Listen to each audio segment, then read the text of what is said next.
各位 Kano 国度的乡亲，让我们来隆重的欢迎新一代的亚瑟王 Kano 大贝弟弟 Kano 李贝。Check the mic and make sure it sound right, boys.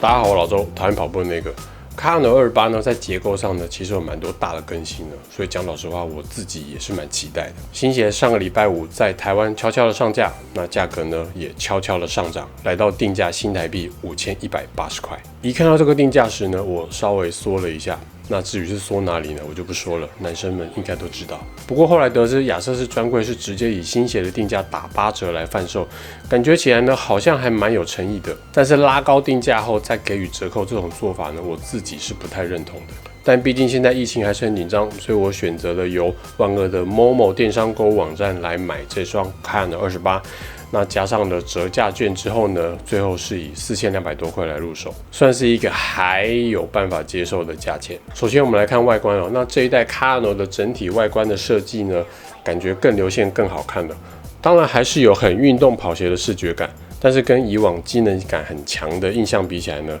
这一代 Kano 的外形线条又在修饰得更加流畅。或许不跑步，直接买来当日常的穿搭或便鞋使用，在我个人觉得是完全不会有勉强的感觉。而且第一批的配色呢就蛮不错的，至少不会让我有那种为了想要抢第一时间买新鞋而勉强吃下我不想要的配色的那种感觉。鞋面的部分呢，肉眼就可以看得出这是一双双层的网布鞋面，那透气的表现呢比上一代好上一些。鞋楦在脚趾位置的保护材质的设定呢，看起来是跟上一代一样。那我这双的其中一只呢，已经看得出有凹陷的瑕疵了。那我这双是网购的，虽然可以退货，但是其实我自己也懒了，所以只能希望它以后不会造成我使用上的困扰。但是如果你是付了4000多块台币，然后拿到手是这样的品质呢，心中难免应该会圈圈叉叉的。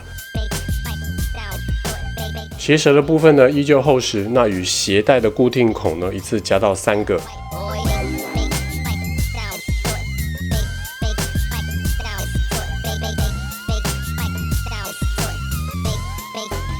It sound right, boy.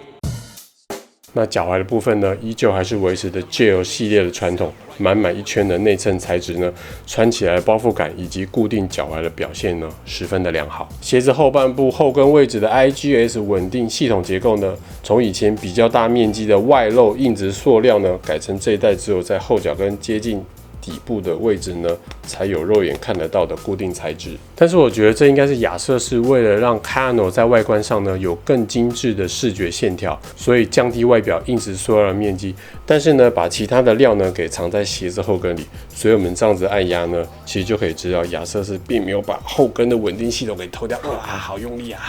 硬啊，做的蛮充分的，甚至这个硬度呢，我觉得有比上一代的 Kano 27呢要来的再更强一点。不过我觉得这个也应该是为了补强哦，这一代的 Kano 28呢，它鞋底变得比较柔软，然后怕支撑度掉了太多呢，所做出的权衡之计。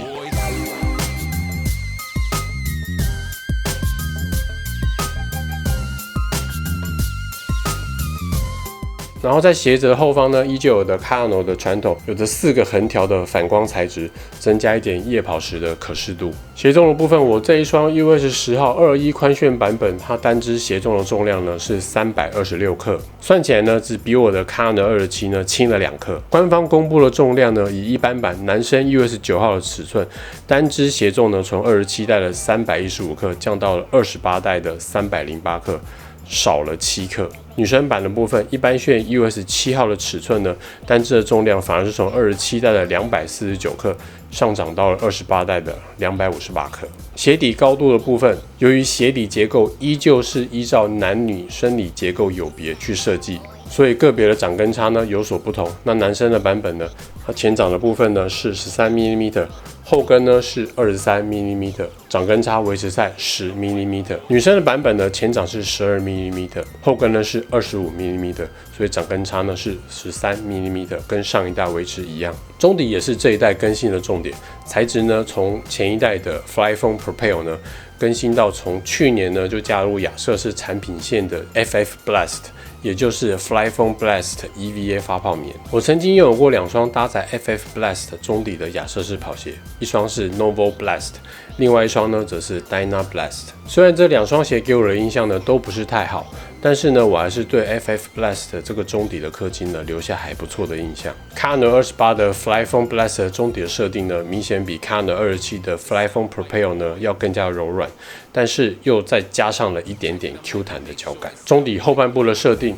依旧是内外侧硬度不同的 Dynamic Duramax 的设定，外侧1/2的亚瑟胶依旧有着很好的缓震表现。内侧硬度较高的发泡棉呢，在这一代感觉被调整的比较柔软了一些，少了原本 Kayano 独有的硬派风格。原本 Kayano 系列在足跟位置著名的 Trusty 抗扭转材质的设定，在这一代的 Kayano 呢也做了大幅的改变，从原本一向都外露的设定改成内嵌至中底里，而材质的整体用料面积呢看起来也比以往的版本要小，不像以往会延伸到鞋底的后半部。大底的部分依旧比较亚瑟士的传统，给你满满的橡胶材质，但是在排列组合上呢也有做了些更新。橡胶本身的软硬度上呢，好像也有在调整成为比较软一点的设定。接下来呢，就来讲讲我穿了它跑起来的感觉。这双 Kayano 28呢，给我的第一印象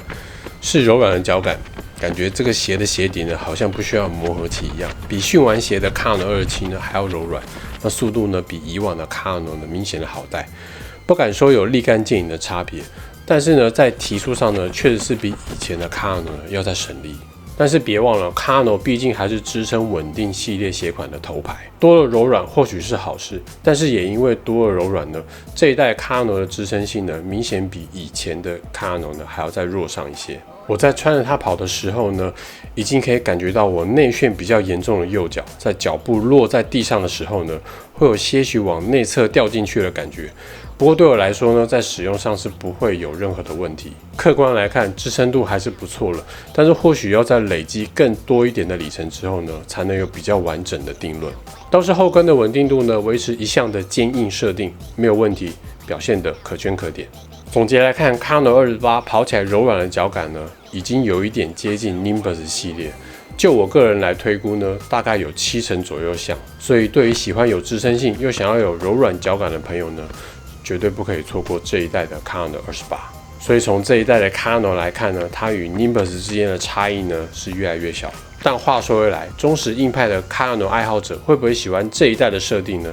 那就很难说了。讲白了，这双 Kayano 28很不像以前的 Kayano， 少了点支撑感，多了点跑感，也多了一点柔软的脚感。适用的范围，我觉得这次的 Kayano 除了维持以往的日常训练的定位，但由于它鞋底柔软的表现呢，已经到了一定的水准，所以恢复跑应该可以多列入 Kayano 28的使用选择之一。以我目前跑过2次，累计里程大概10多公里的条件下呢，概略的分析它的优点及弱点。优点的部分，脚感变轻，跑感升级；弱点的部分呢，鞋楦凹陷问题依旧，定价不友善。推或不推呢？我个人是推。但是呢，请等降价更多或是折扣更大的时候呢再买。